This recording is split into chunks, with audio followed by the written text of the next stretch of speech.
Boa noite, igreja. A graça e a paz do Senhor Jesus, amém? Amados irmãos, é uma alegria muito grande vir servir vocês em Cristo. Nós estamos em uma missão há quase 15 dias já fora de casa, né? Vou apresentar de novo. Daqui a pouquinho vocês vão conhecer mais um pouquinho da nossa família, da nossa casa, do nosso ministério. Eu e Ares, nós somos membros da Presbiteriana do Brasil, da nossa cidade, de Ipatinga. Mas apesar de sermos filiados a uma igreja, nós somos da Igreja de Cristo, né, que é uma igreja invisível. E nós temos tido a oportunidade de ministrar a palavra de Deus, partilhar do testemunho no Vale de Baca, em todas as igrejas que o Senhor tem nos levado. Então nós temos tido essa oportunidade de entrar nas igrejas pentecostais, neopentecostais, reformadas, brasileiras, todas, né? Fora do Brasil também. E nós temos visto através desse chamado nosso uma urgência muito grande no tempo que nós estamos vivendo, né? O tempo do fim dos dias. É uma urgência de se voltar ao evangelho verdadeiro, o evangelho puro e simples, o evangelho genuíno, o evangelho sem fermento. Mas os irmãos não têm noção da dificuldade que é hoje pregar a mensagem da cruz na maioria dos púlpitos. Nós estamos vendo um momento onde as igrejas, assim, praticamente, a maioria delas tem se preocupado muito em encher os seus bancos, em encher os seus templos. Isso é muito bom quando o crescimento é sadio, quando o crescimento vem de conversões, né, pastores? Quando o crescimento vem de novo nascimento. Isso é maravilhoso, porque quando isso acontece, quando uma igreja está enchendo por vidas que estão sendo salvas, convertidas, mentes transformadas, estilo de vida sendo transformado, as histórias mudam. Histórias da família mudam, a história da comunidade que está em volta da igreja muda, a cidade muda, porque uma igreja assim convertida é um luzeiro. Porque aonde estiver um membro dessa igreja que tem crescido pela pregação do verdadeiro evangelho, onde houver um cristão novo, regenerado, transformado pelo evangelho de Cristo, ele vai mudar qualquer lugar que ele estiver. Se ele estiver comendo pão vivo que desceu do céu, ele vai ter comida para sua casa, ele vai ter comida para sua família. Ninguém vai estar com fome perto dessa pessoa, porque qualquer um vai ver Cristo nela. Mas o paradoxo é que esse crescimento de evangelho que nós temos visto no Brasil tem nos assustado, tem nos entristecido muito. Então esse crescimento, irmãos, tem nos deixado angustiados, é o que tem nos entristecido.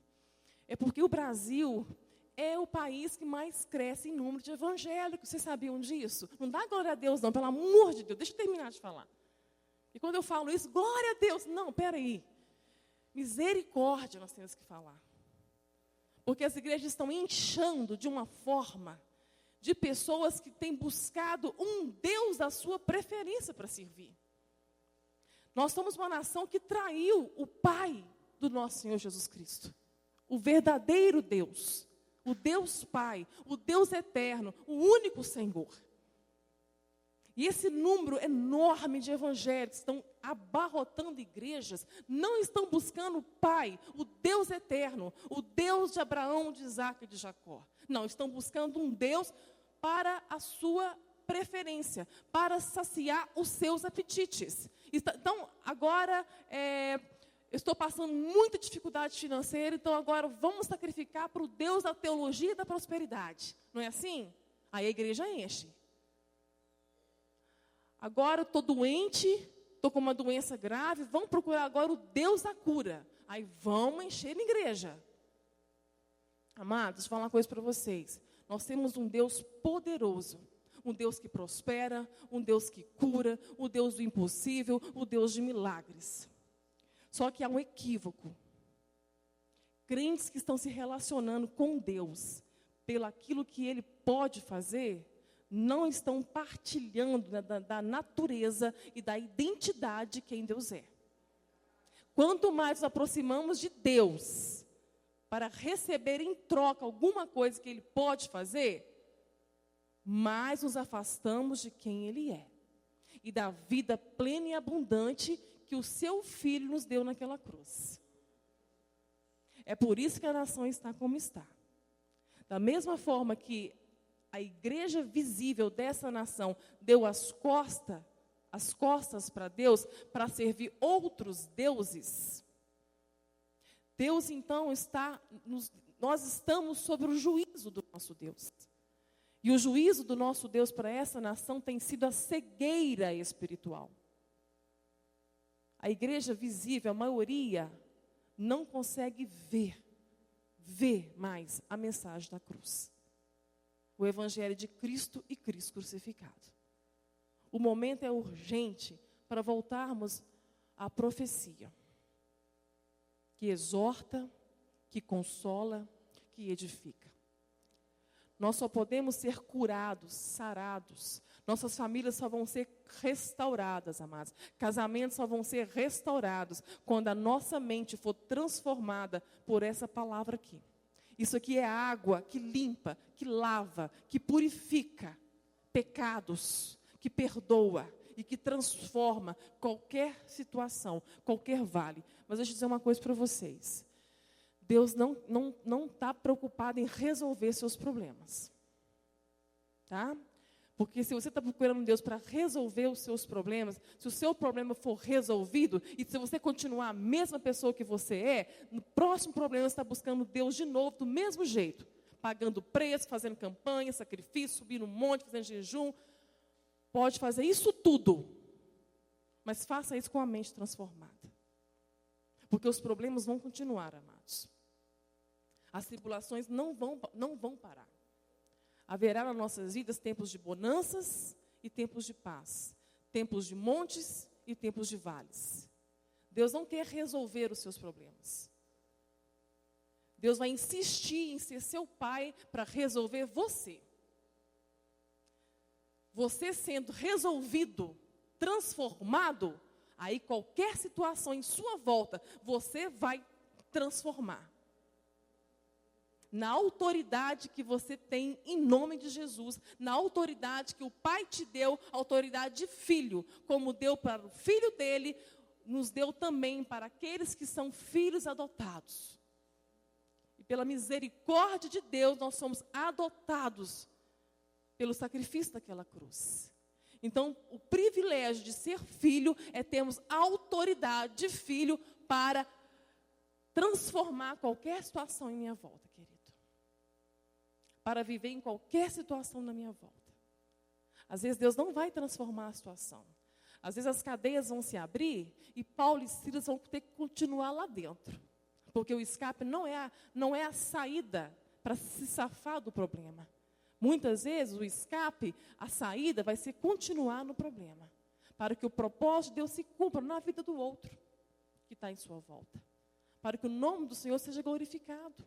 O que vocês vão ouvir aqui, o testemunho que vocês vão ouvir, é de 14 anos de uma desconstrução que Deus teve que fazer na minha vida, na vida do Alisson e em toda a nossa família. Para que pudessem atender esse chamado doloroso, árduo, para até compreender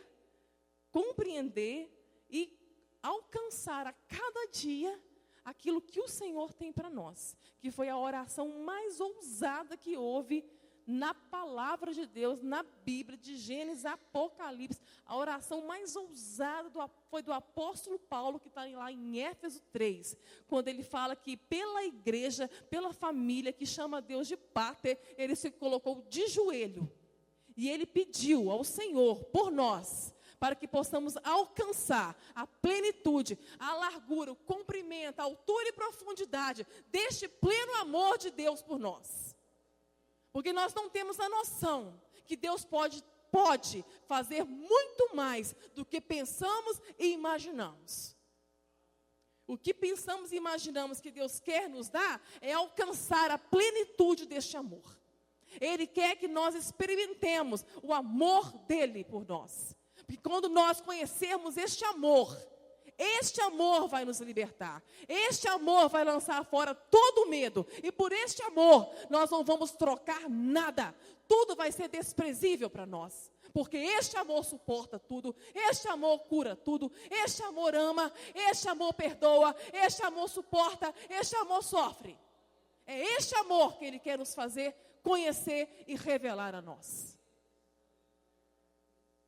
E pela misericórdia, pela graça soberana dEle, nós temos alcançado isso. Mas para alcançarmos isso, Ele tem que, muitas vezes, queridos, forçar o bem em nós.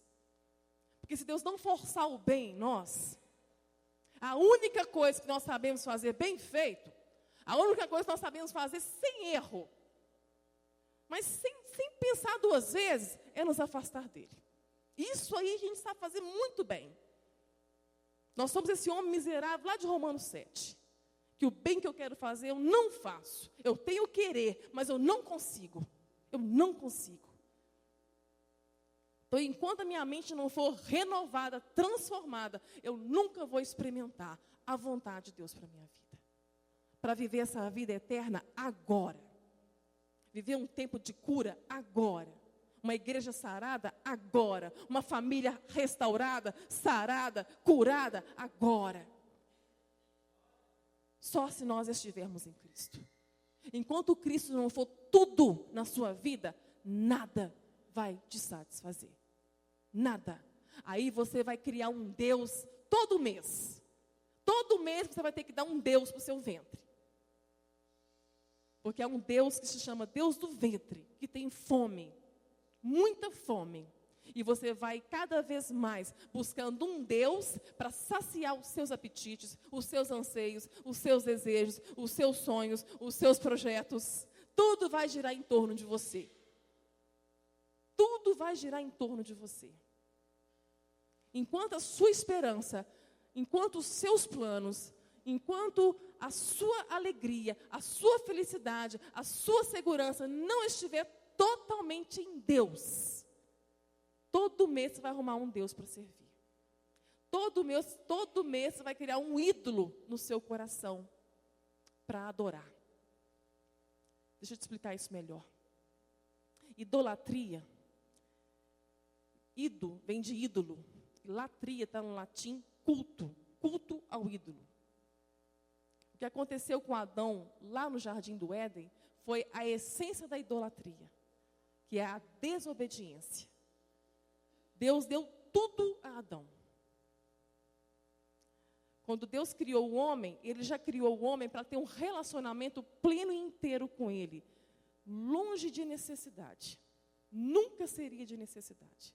Porque o Pai já deu tudo. O Pai já abençoou os seus filhos. Deus já nos deu tudo. Desde o princípio. Só que a cobiça, a cobiça que havia dentro do homem, cobiçou justamente o parágrafo único, a lei, a única coisa que havia naquele jardim. Por quê? Pelo desejo de controlar a sua própria vida, para ter autonomia do seu destino. Então, a idolatria é a tentativa fracassada do homem de governar a sua própria vida. Adão não substituiu Deus pela serpente. A serpente nunca quis ser Deus do homem. O diabo não é Deus de ninguém. O diabo é o Deus deste século. Ele é o príncipe deste século. Adão substituiu Deus pelo seu ventre, pelos seus desejos, pela sua vontade de controlar a sua vida, do poder de conhecer o bem e o mal e ser igual a Deus. É isso que o homem faz. É isso que nós fazemos. Enquanto nós não abrirmos mão da nossa autonomia, do orgulho de querer governar a nossa própria vida, nós vamos sempre ter um Deus para buscar. O que muitas vezes estamos chamando de culto, Deus chama de idolatria, amados. E quem inaugurou esse culto idólatra foi Satanás, lá no deserto. Lá no deserto. Quando o Espírito Santo impeliu Jesus para o deserto, Satanás colocou ele diante de todo um reino de glória e poder e riqueza, e falou com ele: se você me cultuar, eu te dou tudo o que você quiser. Então, enquanto você procurar Deus, um Deus para cultuar em troca de alguma coisa, isso é forte, né, irmão? Vocês estão entendendo? Enquanto você procurar Deus em troca de alguma coisa, o que você está chamando de culto, Deus chama de idolatria. Isso é forte, amado. Eu fiz isso. Eu era muito idólatra. E qualquer coisa tem potencial de ser um ídolo no seu coração. Enquanto você não comer a comida que Deus te ordenou para comer, que é o pão vivo que desceu do céu, você vai comer qualquer comida para saciar o seu ventre. E nunca vai ficar satisfeito. Há uma igreja enorme de insatisfeitos, cultuando a Deus para receber alguma coisa em troca.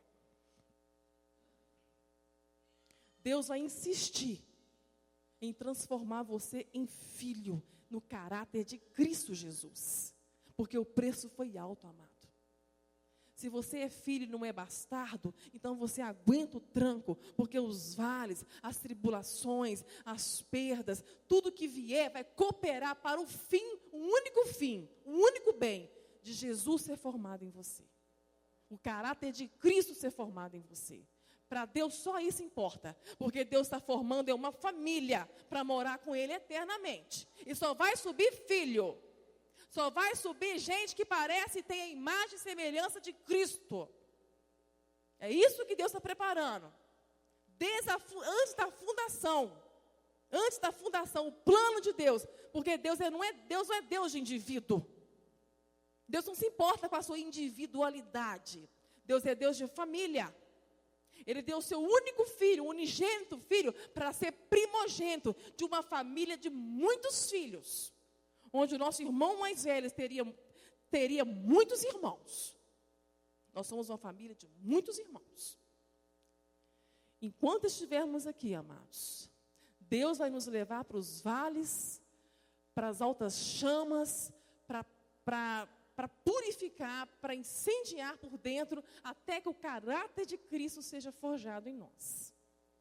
E louvado seja Deus pela paciência, longanimidade, temperança que Ele tem para nos suportar, para nos sofrer, porque nós somos muito trabalhosos, nós somos muito custosos.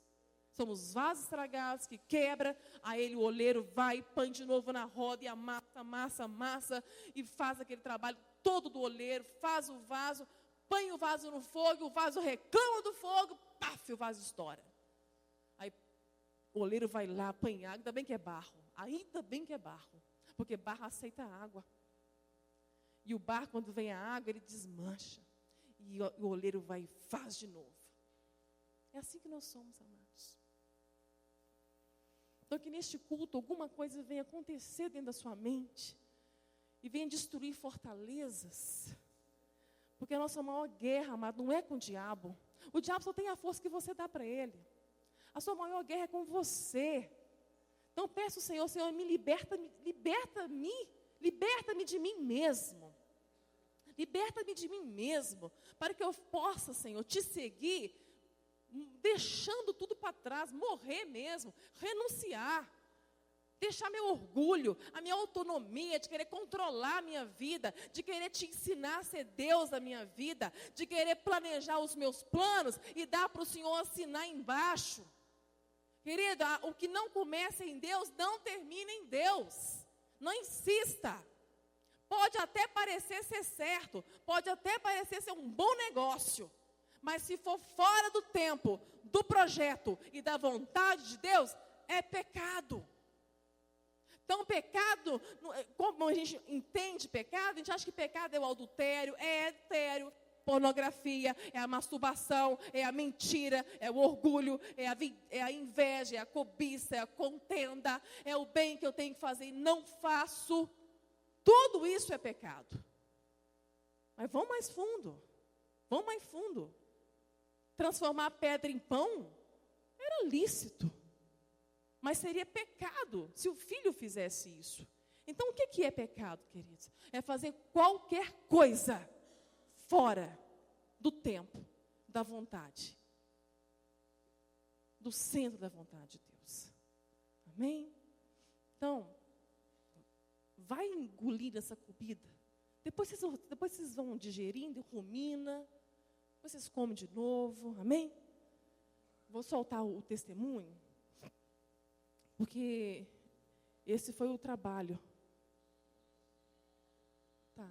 Esse foi o trabalho que Deus teve que fazer na minha vida, embora o Vale de Baca é o livro, né? Esse foi o primeiro tumor, né? Tudo começou assim, aos 29 anos de idade, ativa na igreja, o Ariston, com 2 filhas pequenas, e de repente Deus acorda Ariston, 6h30 da manhã, e ele me vem em convulsão. Corremos, era um tumor cerebral. E era um câncer grave, era um tumor maligno. E o médico em Belo Horizonte, um dos melhores médicos do Brasil, fez a minha cirurgia. A cirurgia foi um sucesso, amados, mas eu acordei paralítica. Eu tive uma paralisia cerebral irreversível. Eu tive uma hemiplegia, eu perdi todo o meu lado esquerdo. Ele morreu, metade do meu corpo morreu. E eu sou canhota, 100% canhota. Quando o médico foi me ver na UTI, ele levou um susto. E eu perguntei, mas eu vou andar, né, doutor Jair? Ele disse, não, minha filha, você não anda mais. Com muita fisioterapia, alguns movimentos você vai ter de volta. Aí eu falei assim com ele, doutor Jair, Deus tem um projeto na minha vida. Ele mostrou que havia um projeto na enfermidade, que era pregar o evangelho. E o Senhor me deu uma esperança que eu iria andar. Deus tem um projeto na minha vida, doutor Jair. E o Senhor faz parte desse projeto, e o Senhor vai me ver andar. Aí ele pegou minha mão e falou assim, olha, você tem que voltar aqui em 30 dias para uma revisão. Então eu quero ver você voltar andando. Eu estava brincando, né? Só que Deus aceitou o desafio. Aos 12 dias na cadeira de roda, quando o Alisson me pegou do sofá para a cadeira, eu senti o lado esquerdo. Estava morto, queridos. Eu falei, amor, não me senta não, porque eu vou andar. E comecei a andar, mas não podia andar sozinha, não. Andador e alguém me segurando. Mas estava muito feliz, amados. Só de poder ir no banheiro sozinha já era um presente de Deus. Lembra de agradecer por isso, quando você for? E se não puder ir também, agradeça por tudo. Só que em 30 dias eu andei perfeitamente de salto alto, queridos. Deus fez questão de colocar sobre um salto ainda. O meu médico ficou muito perplexo. Ele viu um milagre. O câncer voltou. Né, um câncer grave, né, a histologia dele seria de recidiva. Ali o segundo, foi extirpado o segundo. Aqui os 2 buracos. Ficou 1 ano e 11 meses limpos, e em 2007 veio o 3º câncer. Aqui, ó, essa borda branca é o 3º câncer. Aqui, ó, os 2 buracos e o 3º câncer. O médico do Horizonte, muito triste, falou que não tinha mais como fazer nada, me mandou para São Paulo, onde eu fiquei 2 meses nessa máquina, fazendo radiocirurgia, no Hospital Beneficência Portuguesa, para cercar as células malignas. E o médico de lá disse que possivelmente ficariam cercadas por 2 anos, mas que não garantia, por causa da gravidade. Então, foi em São Paulo que eu comecei a conhecer Deus de perto, a andar com Ele no deserto, a viver um dia por vez. Eu comecei a viver milagres diários. Eu comecei a entender que a vida, que quando eu acordava e Ele me dava a vida, era o meu milagre daquele dia. Que o ar que eu respirava era o milagre daquele dia. Que a alegria que eu tinha dentro do coração, apesar da sombra da morte, era um milagre. Porque a alegria não é sentimento. A alegria é fruto do Espírito, é caráter de Cristo em nós. E tudo isso, isso tudo acontece na vida da gente quando a fé é provada. Se a fé não for provada, você não vai entender isso nunca. A paz que excede a todo entendimento, só se a fé for provada. Porque sem fé é impossível, amados, ter um relacionamento vivo e agradável com Deus. O livro foi lançado, vocês viram ali minha mãe, o Senhor levou minha mãe em 2009, ela foi para o Vale de Baca e o Senhor a curou levando, com câncer. Deus cura de várias maneiras. E uma das maneiras que Deus cura é levando para casa, para estar com Ele eternamente curado. Tem que ter maturidade de fé, né? Para entender isso também. Que Deus cura tudo. mas Ele cura de várias maneiras. O livro foi lançado e nós começamos a entender o que seria o projeto. Nós vimos, então, um projeto de almas, de mentes, sendo desconstruídas do falso evangelho, do triunfalismo, do humanismo, todos os ismos que entrou na igreja do Senhor, para que o conhecimento de Deus levasse essas almas a viver uma vida abundante. Como o Pai quer que você viva essa vida, querido? O Pai quer muito que você prove dessa vida, desse descanso nele, que acaba essa inquietude do seu coração, essa ansiedade pelo amanhã.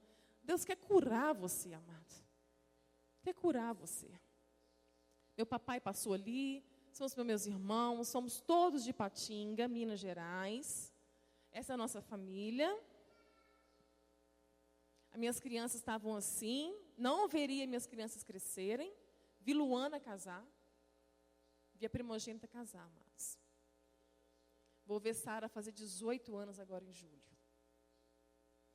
Lena foi um presente de Deus também, para estar conosco já há quase 18 anos, nos ajudando nessa batalha. Vi Luana formar, o que eu não poderia nunca imaginar, que eu veria que uma cancerosa desenganada pela medicina veria a herança da herança. O Senhor me presenteou com um recurso. Eu falo que Emanuela é um recurso de Deus para continuar nessa jornada. Porque tem muito chão pela frente. Que saudade dela, nosso Deus. Emanuel, Deus conosco. Eu vejo Deus nela. Um presente de Deus na minha vida. Não morrerei, mas eu viverei e contarei as obras do Senhor. Amor, deixa na segunda imagem. Passa a primeira e passa para a segunda. Só para eu entrar continuar nesse contexto. Esse foi o primeiro. Aqui o buraco do primeiro. Em novembro de 2005, nos foi denunciado o segundo. Mas o segundo voltou 2 meses depois que tirou o primeiro. Mas o meu médico não permitiu que eu soubesse. E eu creio que não só o médico, Deus não permitiu que a gente soubesse. Porque há um tempo para todas as coisas. Então, quando veio o segundo, deixa aí, amor. Tudo que eu falei para vocês aqui a princípio já. O Deus que eu conhecia, o Deus que eu gostava, todo mundo gosta de Deus. Todo mundo gosta de Deus, gosta de cantar muito para Deus, gosta de orar para Deus, gosta de dar dinheiro para Deus. Todo mundo gosta de Deus quando por trás disso tem alguma coisa. Eu gostava demais, ainda mais com câncer na cabeça. O primeiro foi um sucesso. O Deus de milagres me levantou da cadeira de rodas. Então, o Deus que eu conhecia, eu fui convertida aos 10 anos de idade. Tive uma conversão genuína. Mas, infelizmente, eu caí dentro de um contexto de evangelho que entrou no Brasil no século XIX, veio dos Estados Unidos. É o conceito do humanismo. O que é o humanismo? E o diabo é humanista. Então, o diabo entende muito bem das coisas dos homens. Ele não entende das coisas de Deus. Então, com as coisas dos homens, o diabo sabe muito bem. Ele sabe ir ao seu encontro para te safar dos seus problemas. Não foi assim que ele fez com Jesus no deserto? Viu qual era a necessidade de Jesus, foi lá para salvar ele. Então, ele sabe como é que faz. O humanismo, qual que é a base do humanismo? É que o homem seja feliz. Não dá glória a Deus, não. Espera aí. Então, o conceito do humanismo é que tudo vai girar em torno de você. Tudo é para o seu bem-estar, tudo é para a sua satisfação pessoal e tudo acontece para que você, no final, seja feliz. Não dá glória a Deus, não. Deixa eu terminar. Então, Deus está no trono para a sua felicidade. Deus mandou o filho dele para a sua felicidade. O filho dele sofreu, foi esmagado, foi moído para a sua felicidade. Então, Deus, agora Jesus está no céu, Ele reina para a sua felicidade. Aí vem as pregações para a sua felicidade. Aí vem as músicas para te fazer feliz. Tudo é o homem. Tudo é para o homem. Igreja, isso não é bíblico. O propósito de Deus nunca foi para a sua felicidade. O fim de todas as coisas, o propósito de Deus para tudo, é para a glória dEle. Nunca foi sobre nós. Nunca foi sobre nós. Tudo é para Ele, por Ele e por meio dEle. E nele nós temos todas as coisas. Se vós estiverdes em mim e eu estiverdes em vós, dareis muito fruto. E sem mim, nada podeis fazer.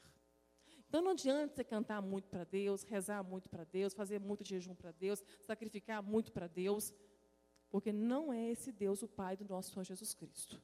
Amém, igreja? Isso é idolatria. Vamos deixar a palavra limpar a nossa mente. A igreja está adoecida. A igreja está buscando muito emocionalismo. Está buscando muito fogo, poder. Não tenho nada contra poder. Nosso Deus é poderoso, mas Deus não está preocupado em manifestar poder. Toda a criação, tudo que existe já manifesta o poder dele. A terra já está cheia do seu poder, da sua glória. Tudo já denuncia e expressa o poder de Deus. Os demônios demonstram o poder de Deus. Os anjos demonstram o poder de Deus. Deixa eu ter mais alguma coisa sobre poder. A busca dessas emoções, desse sobrenatural. Isso é muito... isso fomenta a igreja, porque isso está intrínseco na nossa raiz. Nós somos uma nação de muitas culturas animistas, de superstições católicas, de espiritismo africano, de candomblé. Então, muitas pessoas só mudam de lugar e continuam buscando pelo poder. Vocês estão entendendo? Eu já vi gente na igreja sapateando, entregando profecia, mas lendo a mão do outro. Só mudou de lugar. Não foi liberto, não foi transformado pela palavra. Os falsos profetas estão nadando dentro das nossas igrejas. Porque o povo é adoecido, porque não conhece a palavra de Deus. Só está em busca do fogo, das emoções, do experiencialismo. Se não tiver profecia, se não tiver línguas estranhas, então não houve emoção, não houve poder. Amado, Deus escolheu a palavra, deliberadamente Ele escolheu a palavra para nos curar, para nos transformar, para nos salvar e para nos transformar em filhos, a imagem de Cristo Jesus. Ninguém viu mais poder do que aquele povo que foi tirado lá do Egito, não. Aquele povo bebeu poder, calçou poder, vestiu poder. Era poder de dia protegendo, era poder de noite também protegendo. Eles estiveram perto do poder, mas não partilharam da identidade de quem Deus era. Não conheceram a Deus como seu único Senhor, o único Deus das suas vidas. Eles eram tão idólatras, que apesar de tanto poder, quando Moisés subiu para o Monte Sinai para receber as tábuas da lei, só porque ele demorou 40 dias, e a fé deles estava no homem Moisés era o ídolo deles, era o Deus deles. Quando ele demorou 40 dias, o que o povo fez? Arão, faze-nos deuses. Esses somos nós, amados. Quando nós não enxergamos, não estamos vendo a verdade do Evangelho. Enquanto nossa mente não for liberta dos sofismas, das fortalezas, dos conceitos de um falso evangelho, nós nunca vamos experimentar partilhar da natureza de quem Deus é. E Deus é Pai, Pater, nutridor, protetor. É isso que o poder está fazendo com a igreja. Sabe o que é poder para Deus, amados, nas nossas vidas? Foi manifesto lá na cruz. A maior manifestação de poder foi naquela cruz, quando Jesus olhou para nós e disse assim: Pai, perdoa eles, porque eles não sabem o que fazem. Isso é poder, poder para perdoar pecados. Quer experimentar poder de Deus, amados? Então busque o caráter de Cristo na sua vida, o fruto do Espírito Santo, porque Deus te deu autoridade, no nome de Jesus, para perdoar aquele que te ofendeu, para amar os seus inimigos, para orar por aqueles que vos perseguem. Isso é poder. Isso é poder. Isso é manifestar a glória de Deus. Deus não quer manifestar poder. Ele não está preocupado com isso. Ele quer manifestar a glória dele. Ele não quer ser seu Deus fora e a favor de você, para realizar os seus apetites, satisfazer os seus anseios. Não, ele quer ser Pai dentro, para que através de você o outro seja salvo, o outro conheça Cristo, o outro seja liberto. A família que Deus escolheu antes da fundação do mundo é para ser cidadãos dessa terra, mas cidadãos do céu, para salvar esse mundo caído. Quantas almas indo para o inferno, quantas almas saqueadas, quantas almas presas, aprisionadas pelo inferno, e a igreja buscando a sua satisfação pessoal, a igreja buscando o Deus da prosperidade, a igreja só buscando o Deus da cura, o Deus dos milagres, o Deus para resolver os problemas dela. Deus está enojado da igreja desse século. A igreja desse século tem feito Jesus sentir náuseas. Ele está a ponto de vomitar. Ele está à porta batendo: deixa eu entrar. Deixa eu entrar, porque eu quero ceiar com vocês. Eu quero partilhar da minha identidade com você. Eu quero ser formado dentro de você. Só assim você vai conhecer meu Pai. Só assim você vai viver a vida que meu Pai te deu através do meu sacrifício vivo naquela cruz. Amados, eu lutei com Deus 30 dias. Eu lutei com Deus 30 dias, porque foi o tempo que aquele médico me deu. Maristela, eu vou te operar em 30 dias. Eu falei: eu não opero, porque o meu Deus vai me curar. E Deus cura a igreja. Entenda bem o que eu estou falando. Deus cura. Deus cura tudo. Ainda que Ele não remova a doença, Ele cura você. Ele cura sua alma. Ele cura sua fé. E te permite viver uma vida plena nele. Ainda que Ele não cure a doença por algum propósito. Talvez por algum propósito a doença vai ser o seu espinho na carne, para te manter curado. Nós temos vivido, gente, temos tido o privilégio no Vale de Baca a compartilhar de muitas experiências, que pessoas através do Vale, né, do livro, das pregações do YouTube, do testemunho, das igrejas por onde passamos, nós temos tido o privilégio de conhecer a história delas.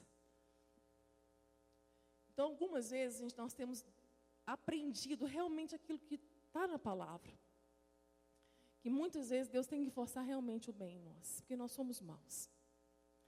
E nós conhecemos um casal, uma família de Curitiba, onde a gente esteve pregando em Ponta Grossa, no Paraná. 2 semanas antes, a esposa entrou em contato comigo, falando que tinha ouvido o testemunho no Vale de Baca, e que o marido dela acabara de descobrir o mesmo câncer que está no meu cérebro. E eles estavam muito assustados. Era um homem novo, não tinha 40 anos de idade. 6 anos de casados, pai de 3 filhos. Um engenheiro autônomo. De repente, a vida para, com uma doença terrível dessa. E ela me contou a história. Eu falei assim: Ana, eu vou estar aí, em Ponta Grossa. Eu quero conhecer vocês. Chegamos lá, nós fomos para Curitiba e conhecemos a família. Eles perderam tudo, porque o marido, sendo autônomo, não tinha reserva nenhuma. Então, a casa financiada tiveram que entregar. A Deus desconstruindo o orgulho, tirando a autonomia. Nem que seja a força, Deus vai tirar a autonomia. Porque para seguir Jesus tem que morrer. Se quiser vir após mim, negue-se a si mesmo.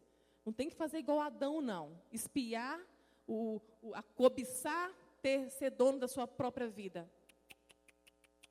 O Filho deu a própria vida dele, para que nós vivêssemos a vida dele. Ele morreu por nós, para que nós pudéssemos viver, ele morreu a nossa morte, para viver a vida dele. Não tem como levar você junto, não, amado. Jesus olhou para Nicodemos, aquele religioso impecável, aquele fariseu, príncipe dos judeus, guardava toda a lei, mas era mentira, hipocrisia, eram sepulcros caiados, 613 leis.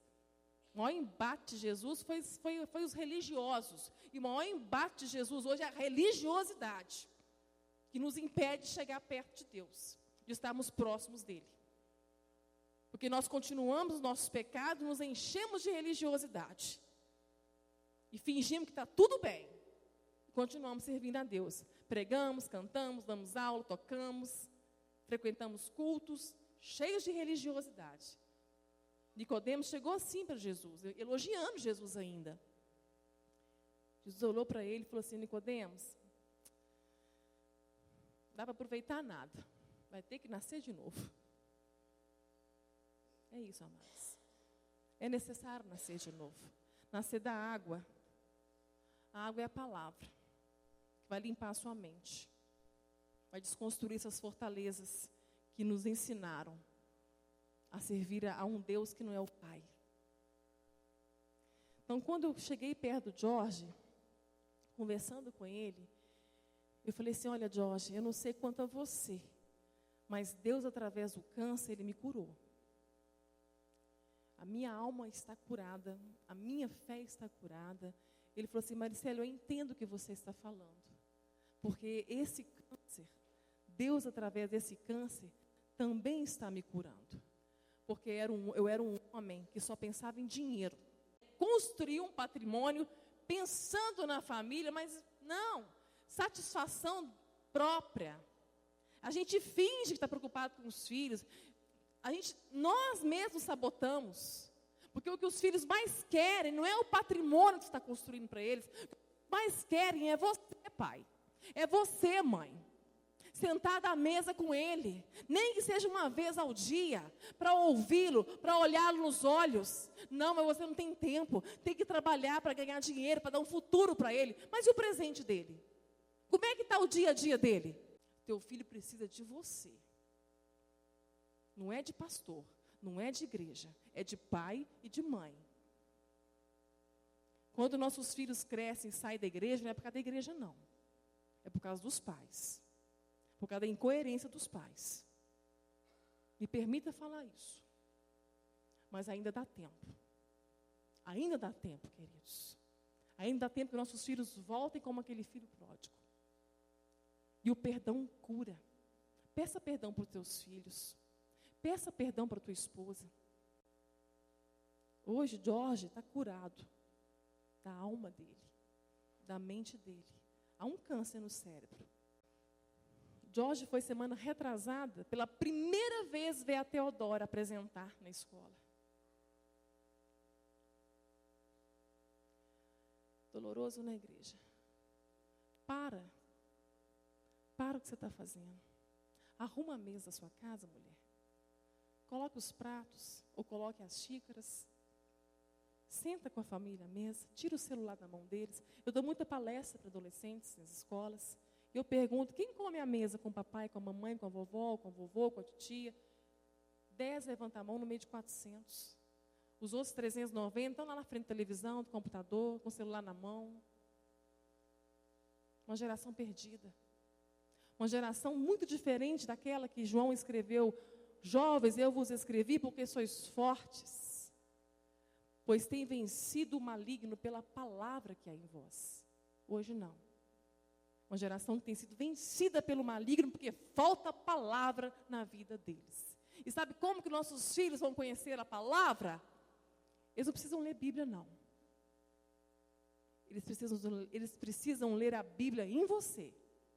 Que no dia que ele começar a ler Bíblia em você, nas suas reações, nas suas atitudes, eles vão pegar esse livro aqui e vão se interessar por ele. Porque pessoas que não conhecem Jesus não leem Bíblia, elas leem você.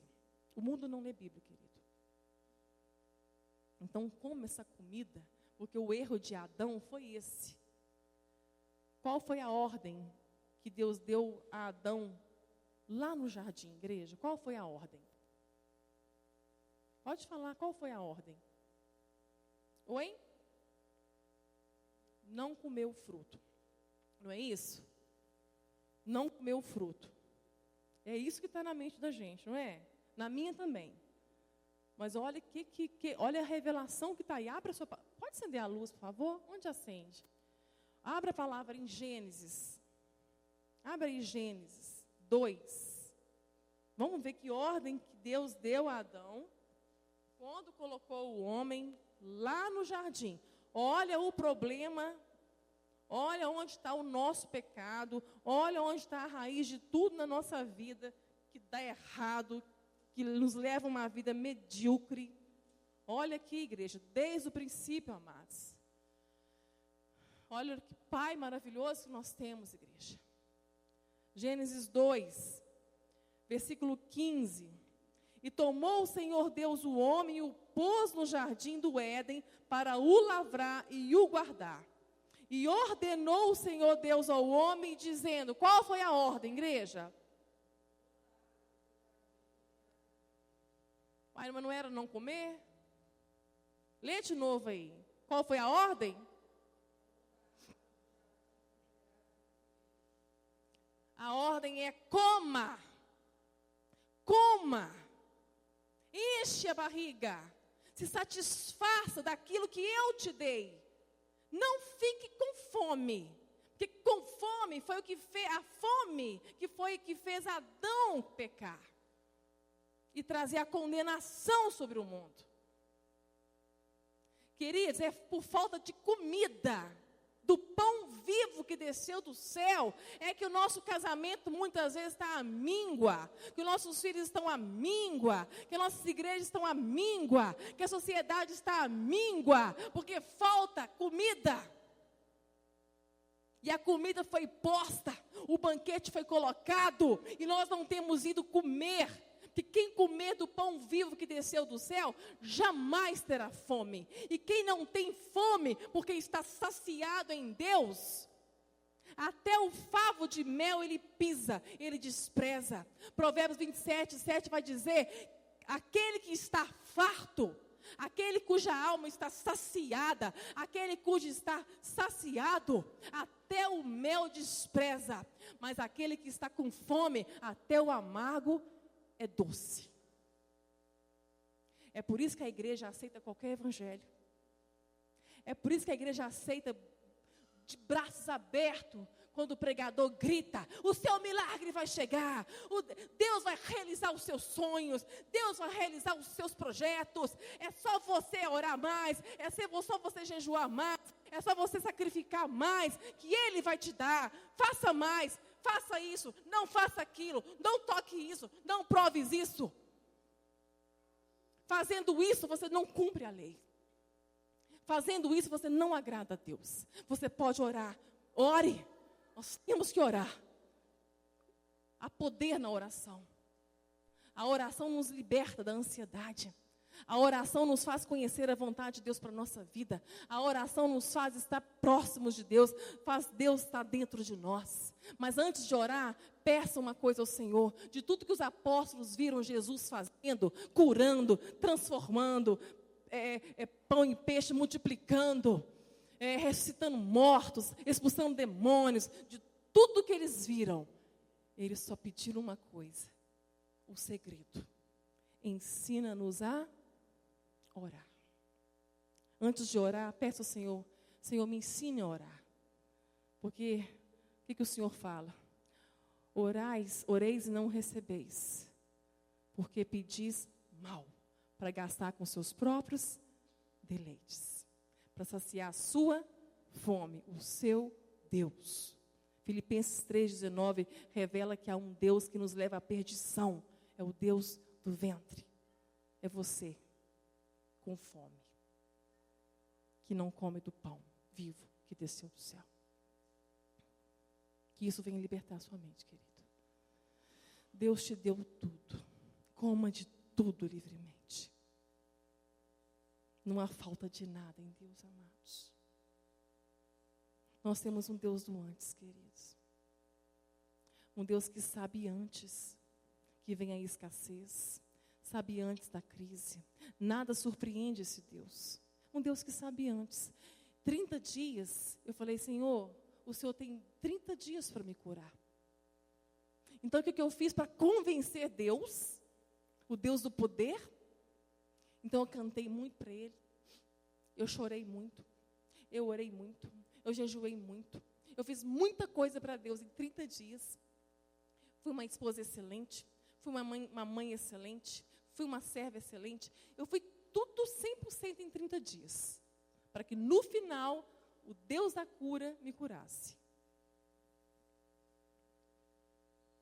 Queria converter Deus, que eu já estava convertida já. Só faltava Ele agora ser convencido pelos meus sacrifícios. Amados, e Deus disse não. Ele não curou. Aí a gente fica, quem pecou? Ai meu Deus, quem pecou? O que faltou? Não é assim? Quando os discípulos viram aquele cego de nascença, o que falou? O que falaram?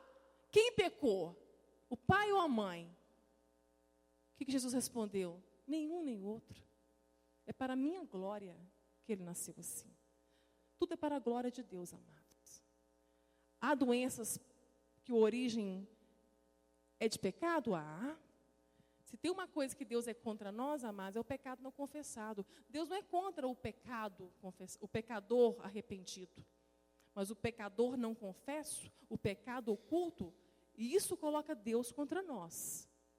Nós gostamos muito de dizer, e é maravilhoso, se Deus é por nós, quem será contra nós? Mas se Deus for contra nós, e sabe quando Ele é contra nós? Quando esse pecado não é confessado. Aquilo que se enterra vivo não morre. Então quer experimentar Deus, quer ter mais de Deus em você? Então confessa o pecado que está oculto. E deixa o pecado, confessa e deixa. Se arrependa. Deus está nos levando para um tempo de conserto, porque o seu filho já está às portas. Jesus vem, igreja. É tempo de conserto com a igreja. Deus tem levantado profetas, João Batista, Elias, Jeremias, para bradar nessa terra, porque o tempo está próximo. A maior cura que Deus me deu foi dizendo não para a minha vida, porque Ele estava me curando, me preparando para fazer a vontade dEle, não a minha. Pode pôr a terceira, amor. Nesse segundo ali, só um minutinho. Deixa eu apresentar um Deus do antes para vocês. Nós temos vivido um Deus do antes. Quando veio o segundo, e Deus não curou, o que acontece com a cabeça da pessoa que fez tudo para convencer a Deus? A fé é frustrada, né? Sabe por que a fé é frustrada? Porque a fé não estava em Deus Pai. A fé estava na sua fé. Fé na fé. É crença. Eu acredito que Deus vai fazer. Eu acredito, vai na fé, vai na fé. Vai na fé que Deus vai te dar. A gente tem até esse jargão, né? Vai na fé. Mas qual fé? Porque a verdadeira fé não é de acreditar. A verdadeira fé é de conhecer quem Deus é. Então, se eu conheço quem Deus é, aí eu posso descansar na soberania dEle, saber que o que Ele fizer é o melhor para a minha vida. Mas isso não nos impede de pedir, amados.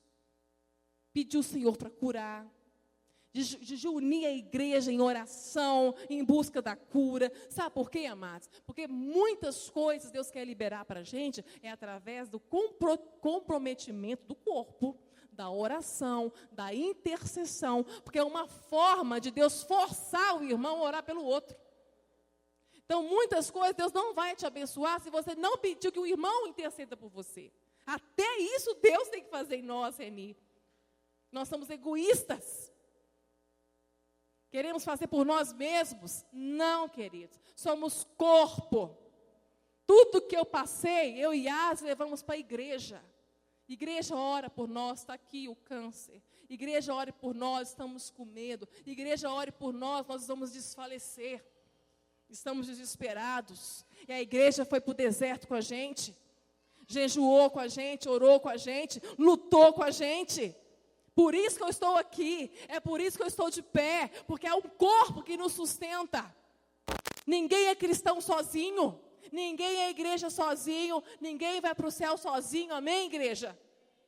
Então, coloque para o corpo, para interceder com você. Sabe por quê? Porque quando Deus libera a bênção, o nome dele é glorificado na congregação. Então, não adianta você lutar sozinho. Porque tudo é para a glória dele. Então, muitas vezes, ele não te abençoou com aquilo que você tem buscado, porque você tem buscado sozinho. Lutando pelo seu casamento sozinho, pelos seus filhos sozinho. Lutando por essas áreas da sua vida sozinho. Faça isso não. Busca o ciclo da oração. Pega as irmãs do coque aí, que elas são fervorosas. Irmã, interceda por mim. Põe meu nome lá no ciclo. Porque eu estou passando por isso, por isso, por isso, por isso. Isso aí, irmãos. Porque aí o nome do Senhor é glorificado quando o milagre acontece. Vocês estão entendendo? Então eu fiz isso. Mas tem coisas que nós pedimos para Deus que Deus não vai fazer. Mas a oração vai nos fortalecer. A oração vai nos colocar de pé. Então, há uma soberania acima de tudo. Então, em qualquer situação, é orar e orar e orar. E descansar nas mãos de Deus. Isso é fé. E o que acontecer é entender que foi o melhor. Amém, amados? O tempo vai ajeitar as coisas na sua cabeça. O tempo ajeitou as coisas na minha cabeça, quando ele não curou. E quando ele não curou, ele revelou, nós estamos encerrando, ele revelou algo tremendo, porque eu cheguei em casa desesperada. Eu falei, Senhor, o Senhor podia ter curado, o Senhor tem poder para curar, e o Senhor não me curou.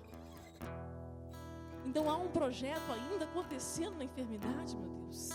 Porque ele revelou isso em 2004, ele disse, há um projeto nessa enfermidade. E o projeto era pregar o evangelho em todas as cidades. A gente aqui em Brasília.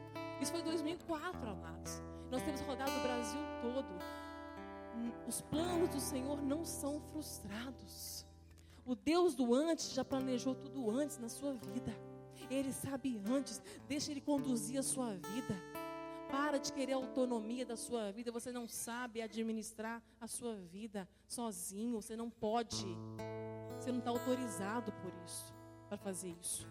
O próprio Filho de Deus, Jesus Cristo, nem para transformar a pedra em pão ele fez. Porque o Pai não autorizou. Eu falei, Senhor, se tem um projeto nessa enfermidade, me fala na tua palavra alguma coisa. Eu estou desesperada. Isso era 2005. O segundo tumor. Era 2005. O não de Deus na mão e a palavra na outra. Eu falei, Senhor, fala comigo. Eu abri a palavra, igreja. E o Senhor falou comigo lá no profeta Zacarias, no capítulo 13, no verso 8 e 9. Olha o que Deus disse. As duas partes serão extirpadas e expirarão, vão sumir. Extirpar é uma palavra que eu já conhecia dentro da medicina. Muitos médicos, ao invés de falar retirar tumores, operar tumores, eles falam extirpar o tumor. Eu falei, meu Deus, o Senhor estava falando comigo. Ele estava dizendo que o primeiro já tinha sido extirpado, o segundo seria pela cirurgia, as duas partes serão extirpadas e vão sumir. Mas a terceira parte vai restar nela. 2005, tá, igreja? A terceira parte vai restar nela. Eu farei passar a terceira parte pelo fogo. Purificarei como se purifica a prata, aprovarei como se prova o ouro. Olha a fé aí. O que vai para o fogo, queridos? A fé. Tiago fala isso, Pedro fala isso, Paulo fala isso. Fala da fé. A fé purificada como ouro. Alegrai-vos quando passardes por muitas provações, porque a prova da vossa fé produz paciência. Paciência para compreender os planos de Deus na nossa vida, para esperar o tempo de Deus na nossa vida. Por isso que a fé, ela é provada no fogo. É por isso que você precisa passar pelos vales. É por isso que o sofrimento é permitido na vida dos filhos, para um propósito muito maior, que agora está doendo muito, mas lá na frente, quando você olhar para trás, você fala assim: eu não acredito que eu consegui vencer isso. Agora você está pronto para ajudar o outro que está passando pela mesma coisa. Então Deus tem curado seus filhos para ser instrumentos de cura nas mais diversas situações. E Ele disse isso: provarei a fé, provarei como provo o ouro, purificarei como se purifica a prata. Você invocará o meu nome, eu te ouvirei, eu direi: eu sou o teu Deus. Extirpou o segundo tumor, perdi toda a coordenação esquerda, voltou também, mais um milagre. Em 2007, no final de 2007, veio o terceiro câncer. Os buracos ficaram limpos. Aqui estão os 2 buracos, permanecem limpos até hoje. As 2 partes serão extirpadas e expirarão, sumiram. Mas a terceira parte vai restar nela. Em 2008, agora lá em São Paulo, o médico fala para mim: Maristela, em 5 anos, você está em 5 anos da sua enfermidade. Em 5 anos chega o grau mais alto da malignidade. Nós não podemos tirar mais. Nós não vamos extirpar mais. Não tem como abrir a tua cabeça. Então o terceiro vai ficar. Quando ele disse isso, queridos? Zacarias, lá de 2005, que eu tinha esquecido, e Deus não permitiu que eu entendesse que a terceira parte seria um terceiro câncer. Deus colocou um véu na minha mente. Porque se ele me revelasse o que seria, eu morria. Porque eu estava lutando com o segundo. Olha o cuidado de Deus com a nossa vida. Mas na hora certa, no tempo oportuno, veio a revelação. Na boca do médico. Tudo aconteceu antes do médico. O terceiro vai ficar. Enquanto você viver os 2 anos, você vai fazer ressonância a cada 3 meses, você vai ver o terceiro. Sabe que revelação que veio naquela hora, que me pôs de pé? O Deus do antes. O Deus que sabia antes. O Deus que fortaleceu antes. O Deus que preparou antes. O Deus que planejou antes. O Deus que me amou antes. O Deus que proveu antes. Tudo antes. Porque o nosso Deus Pai é o Deus do antes, que não permite que o filho, que a filha passe por qualquer adversidade sem que antes Ele prepare todos os recursos para que você passe. Pode ficar tranquilo. Pode descansar, voltar para o seu Deus, que é seu Pai, e descansar nele, porque Ele tem tudo preparado para a sua vida. E o final de tudo isso, Ele já tem antes. É a vitória. É a sua vitória. Não duvide disso. Não seja incrédulo, igual aquele povo que buscou e viu o poder. Morreu tudo por causa da incredulidade. Não seja incrédulo. Comece a pedir ao Senhor: Senhor, me revele Pai que o Senhor é, me revele a sua paternidade na minha vida. Eu não quero viver mais o evangelho que eu vivo. Eu quero viver na tua dependência. Eu quero comer de tudo que o Senhor me deu. Eu quero ser grata ao Senhor por tudo que o Senhor já me deu. Não por aquilo que eu tenho buscado, mas ser grata ao Senhor pelo que o Senhor já me deu e pelo que o Senhor já tem antes preparado para mim. Eu te agradeço por tudo, Senhor. E eu descanso no Senhor a partir de agora. É essa oração que o Senhor quer te ouvir. O Senhor quer resolver você. O Senhor quer curar você nessa noite. Porque você é curado de alma, porque a sua alma é eterna. Ele se importa com a sua alma.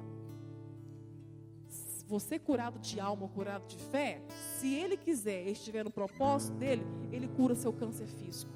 Ele cura qualquer doença que estiver no seu corpo físico. Mas a sua casa, a sua alma, ela é eterna. Prepara a tua alma. Para quem você vai dar? Essa é a pergunta que você tem que fazer. Porque o corpo, que nos preocupamos tanto com ele, se adoece, se é curado, se não é, ele vai virar pó. Porque o corpo que teremos é um corpo glorificado, curado, porque ele já nos deu tudo naquela cruz. Ele já nos deu um corpo curado, ele já nos deu tudo naquela cruz. Um corpo sem dor, um corpo sem morte, uma vida sem sofrimento. Está tudo naquela cruz. Então viva pela fé. Fé é viver por aquilo que eu não vejo, mas eu sei que já existe em Cristo Jesus. Isso é fé. Isso é fé. Fecha os teus olhos, igreja.